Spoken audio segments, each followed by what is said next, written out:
Bismillahirrahmanirrahim. Assalamualaikum warahmatullahi wabarakatuh. Selamat pagi, salam sejahtera buat kita semua. Puji syukur kita panjatkan kepada Allah Subhanahu wa taala yang telah memberikan kita anugerah kesehatan sehingga kita bisa berkumpul, bisa bertatap muka dalam acara seminar hasil dari kegiatan KKN MBKM Desa Genggelang, Kecamatan Gangga, Kabupaten Lombok Utara tahun 2021-2022 yang sudah berjalan selama 45 hari dimulai pada tanggal 27 Desember 2021 sampai dengan 10 Februari 2022. Bapak Rektor beserta jajaran yang kami hormati, Bapak Ketua LPPM beserta jajaran yang kami hormati pula, kemudian Bapak DPL, dosen pembimbing lapangan KKN MBKM Desa Genggelang yang kami hormati pula. Singkatnya kepada hadirin dan teman-teman sekalian yang sudah berkesempatan hadir dalam acara seminar KKN MBKM Desa Genggelang, Kecamatan Gangga, tahun 2021-2022 ini. Sebelum saya masuk kepada pemaparan hasil KKN, terlebih dahulu saya memperkenalkan diri, kemudian beserta anggota KKN MBKM Desa Genggelang. Baik, di sini saya sendiri sebagai ketua dari kegiatan KKN MBKM Desa Genggelang tahun 2021-2022.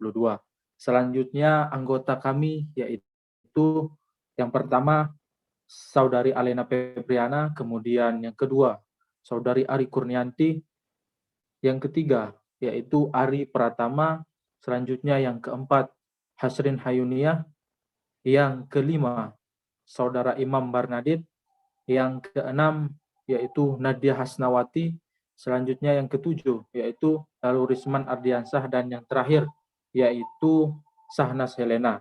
Kemudian adapun dosen pembimbing lapangan kami yaitu Bapak Insinyur Raden Sutriyono MP.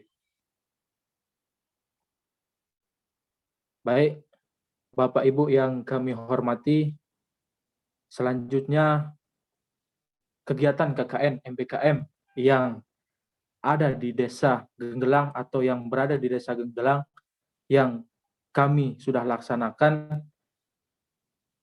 bertema yaitu pemanfaatan pekarangan rumah sebagai kawasan rumah pangan lestari dalam upaya peningkatan ketahanan pangan masyarakat Desa Genggelang, Kecamatan Gangga, Kabupaten Lombok Utara dengan metode hidroponik sistem tetes. Nah, di mana pemanfaatan pekarangan itu sendiri bisa kami jelaskan, yaitu pekarangan yang dikelola melalui pendekatan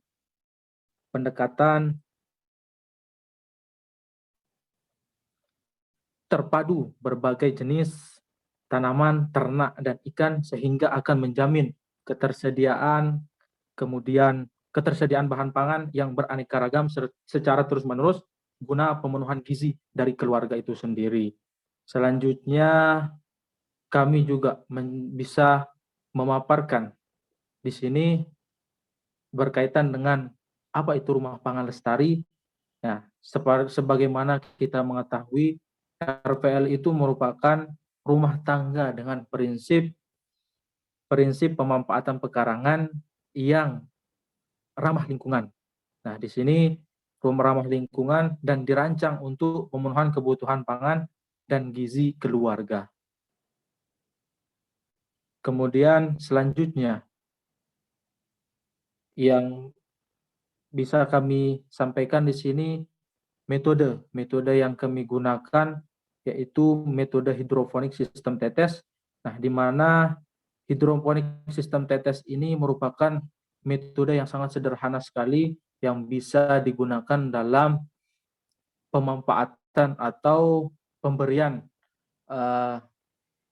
asupan kepada tanaman yang sudah ditanam pada media hidroponik itu sendiri. Selanjutnya kami masuk kepada profil Desa Genggelang.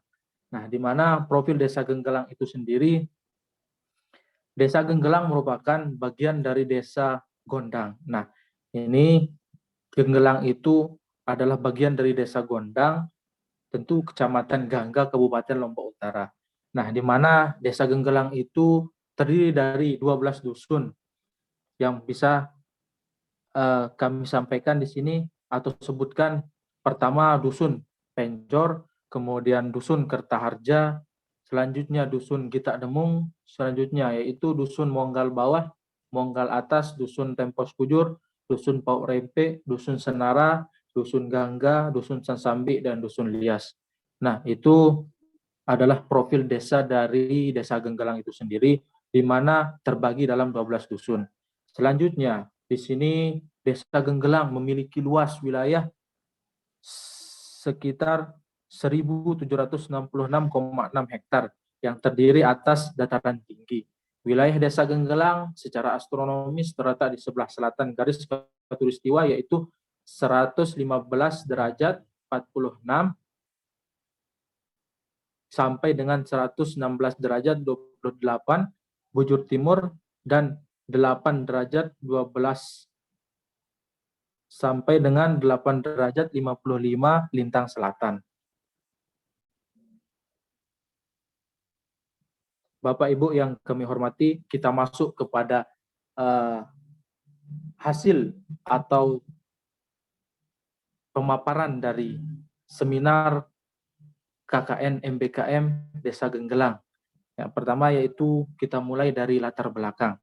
Nah, di sini di Desa Genggelang sebagian besar bermata pencaharian masyarakatnya berprofesi sebagai petani dan peternak.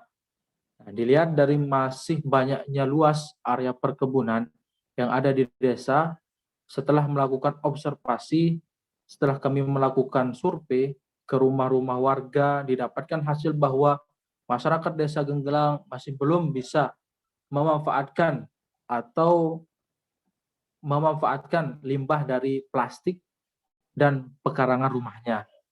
Kemudian kebanyakan masyarakat yang ada di Desa Genggelang itu sendiri memilih menanam bunga menggunakan pot, dan ada beberapa warga yang memiliki pekarangan rumah yang cukup luas, akan tetapi tidak dimanfaatkan dengan baik.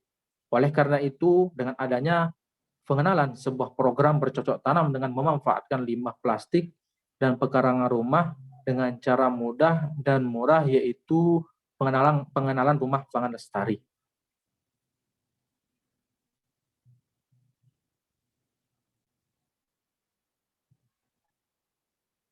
Nah, di sini kita masuk kepada potensi dan permasalahan yang ada di desanya. Nah, di sini Desa Genggelang memiliki potensi yang sangat kaya, baik sumber daya alam, sumber daya manusia, maupun kelembagaan atau organisasi sampai saat ini. Tentu potensi sumber daya yang ada belum benar-benar optimal diberdayakan. Hampir 80% dari masyarakat Desa Genggelang bekerja sebagai pekebun. Potensi tanaman yang saat ini dimiliki oleh Desa Genggelang di setiap sektornya antara lain sektor perkebunan, yaitu penanaman kakao, durian, kopi, dan lain sebagainya di sektor perkebunan. Selanjutnya, permasalahan utama yang ada di Desa Genggelang itu sendiri diantaranya adalah masih minimnya pengetahuan masyarakat untuk mengelola hasil perkebunannya sehingga dapat bernilai ekonomi tinggi. Kemudian yang kedua, kesulitan untuk memasarkan dari produk hasil olahan yang sudah diolah seperti kakao, kemudian coklat, dan lain sebagainya. Yang ketiga yaitu masyarakat masih sulit memenuhi kebutuhan konsumsi dikarenakan harus membeli kebutuhan pokok dari luar daerah yang harganya jauh lebih mahal. Selanjutnya,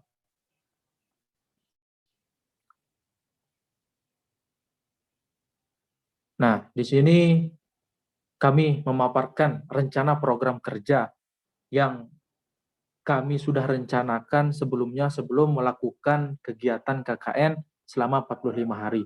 Adapun rencana program kerja program utama kami yaitu pertama adalah sosialisasi pemanfaatan lahan pekarangan rumah untuk budidaya sayuran.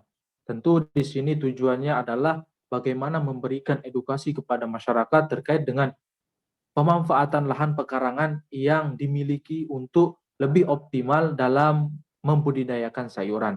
Selanjutnya yang kedua yaitu penanaman bibit sayuran hortikultura menggunakan metode hidroponik, sistem tetes, dan polybag. Nah, kemudian yang ketiga yaitu pembuatan pupuk cair, asam amino, dan zat pengatur tumbuh atau ZPT berbahan organik. Nah, tentu kita mengetahui bahwa zat atau pembuatan pupuk cair ini berbahan organik tentu sangat ramah lingkungan dalam rangka meningkatkan uh, sumber daya manusia yang ada di sana, Desa Gengkelang, untuk lebih mengoptimalkan sampah organik dalam rangka pembuatan pupuk cair. Selanjutnya, program tambahan, program kerja yang program tambahan yaitu yang pertama berupa bimbingan belajar dan pengenalan komputer tingkat dasar kepada siswa-siswi tingkat sekolah dasar. Nah, tentu tujuannya ini adalah bagaimana memberikan kepada adik-adik kita yang ada di sekolah dasar dalam rangka bimbingan belajar, kemudian pengenalan komputer tingkat dasarnya. Kemudian yang kedua yaitu berupa piket kantor desa. Yang ketiga berupa bimbingan mengajar mengaji di TPQ. Nah, tentu ini tujuannya adalah untuk bagaimana meningkatkan ketakwaan terhadap atau meningkatkan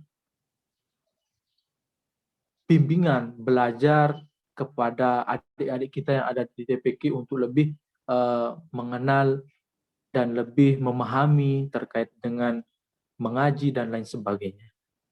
Kemudian selanjutnya yaitu gotong royong dan Jumat bersih. Nah, tujuannya yaitu bagaimana kita menciptakan lingkungan kita yang asri, bersih, dan ramah untuk kenyamanan kita bersama.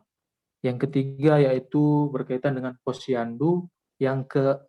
Selanjutnya yaitu senam sehat, dan yang terakhir membuat video dokumentasi. Selanjutnya, nah di sini program kerja yang utama yang sudah kami laksanakan yaitu berupa sosialisasi pemanfaatan pekarangan rumah.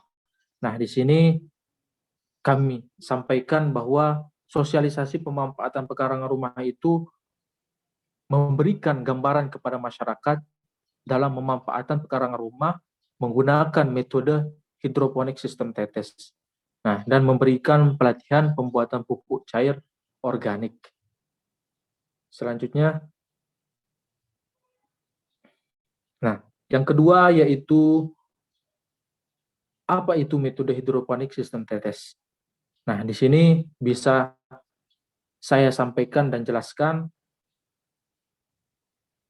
menurut Roidah 2014, hidroponik merupakan teknik budidaya tanaman tanpa menggunakan media tanah, melainkan menggunakan air sebagai media tanamnya.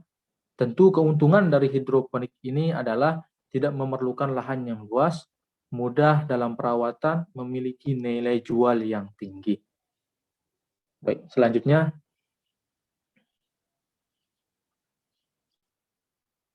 Nah, di sini program kerja yang kedua yaitu berupa penanaman bibit sayuran. Nah, di sini tentu metode penyemaian hidroponik menggunakan bahan-bahan sederhana yang mudah ditemukan oleh masyarakat, yaitu berupa media tray telur bekas, kemudian nampan, kemudian bambu, polybag, dan botol bekas untuk pembuatan sistem tetesnya. Kemudian menambahkan campuran tanah mendukung proses penyemaian dari bibit benih itu sendiri.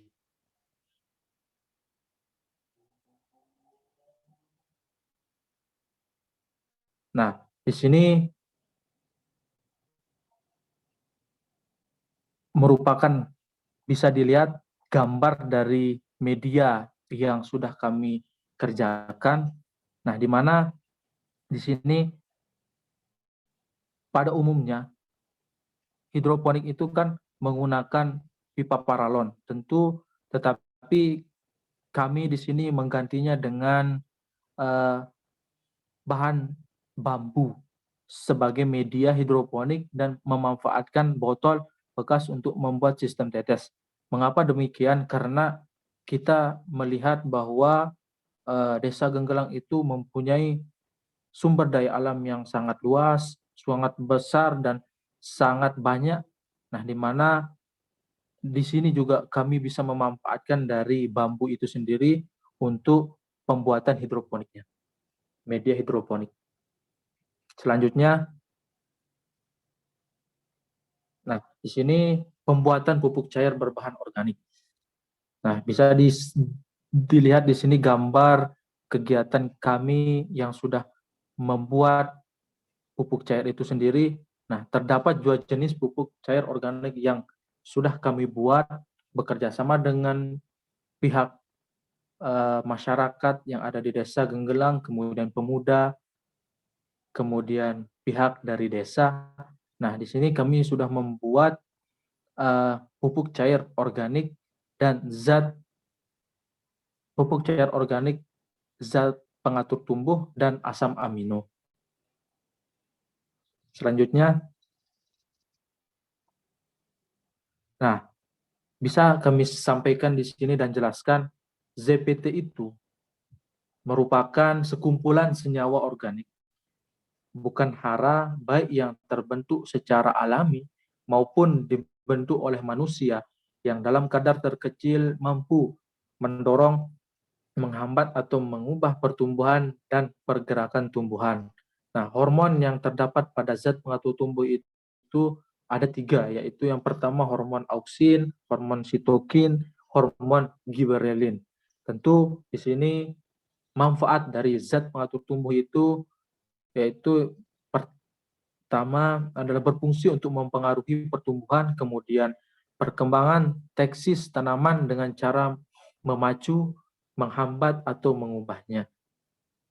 Adapun bahan-bahan dari zat pengatur tumbuh itu pertama yaitu bawang merah, kemudian air kelapa, selanjutnya air leri, dan yang terakhir adalah gula merah dan E4.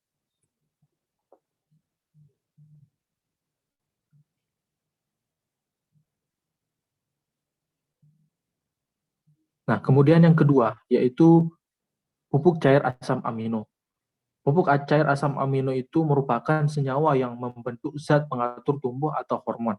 Nah, di mana di sini ada dua jenis asam amino. Yang pertama adalah asam amino esensial dan asam amino non esensial. Nah, yang kami buat kemarin itu adalah yang pertama asam amino esensial. Nah, tentu di sini manfaat dari asam amino itu sendiri yaitu mencegah stres pada tanaman, kemudian meningkatkan kandungan klorofil dan laju fotosintesis.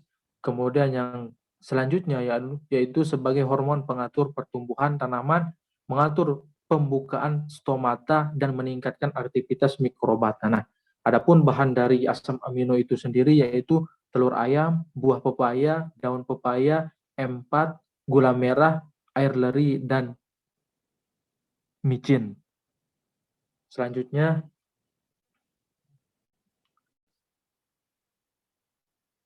nah, hasil dan pencapaian program utama.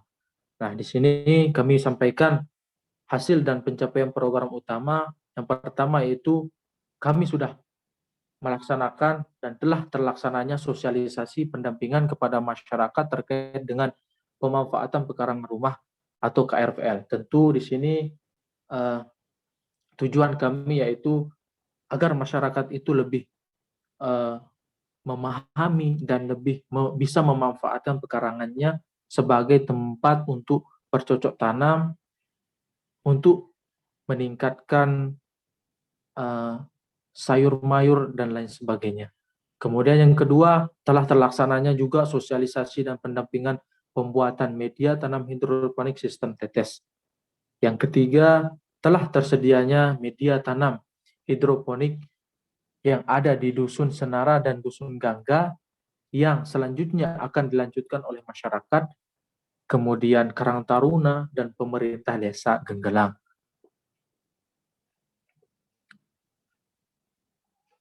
Nah, di sini kita masuk kepada program kerja tambahan.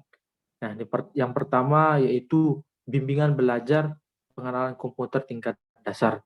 Tentu kegiatan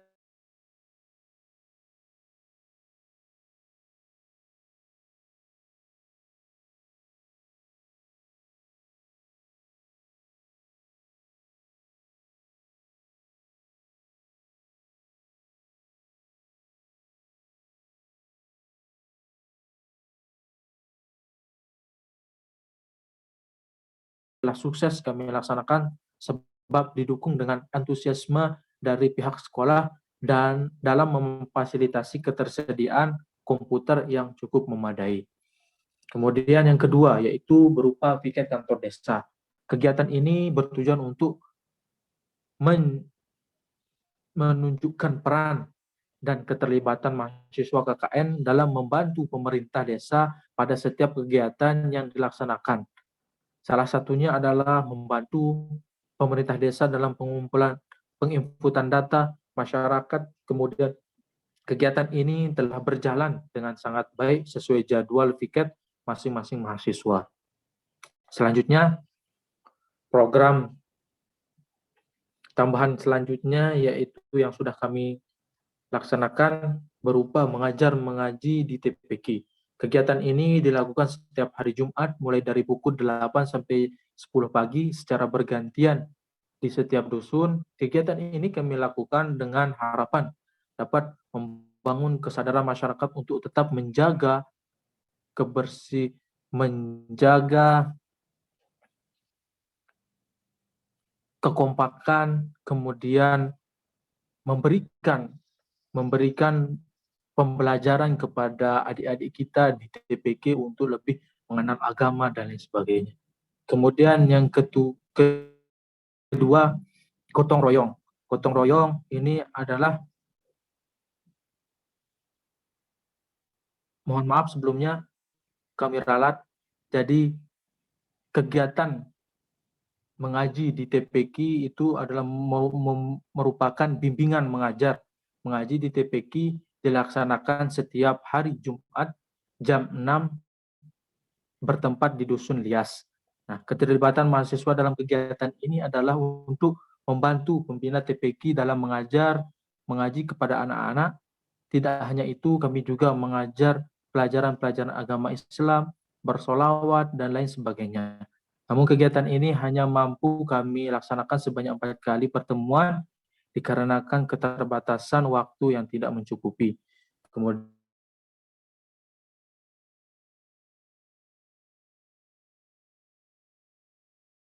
dilakukan setiap jam 10 pagi secara bergantian di setiap dusunnya.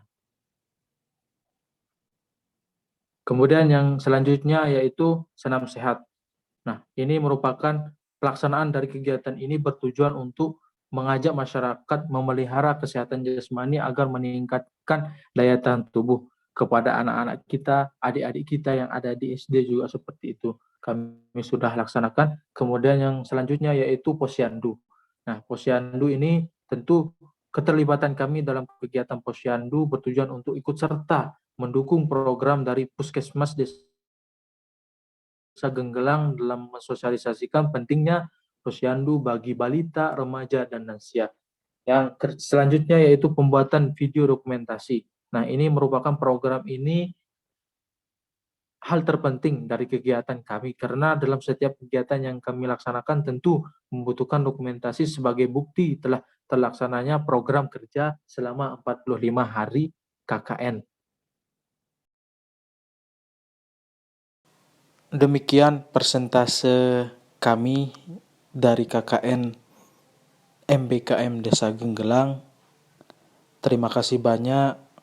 Mungkin ada salah dari pemaparan dan lain sebagainya. Mohon dimaafkan. Wabillahi taufiq wal hidayah.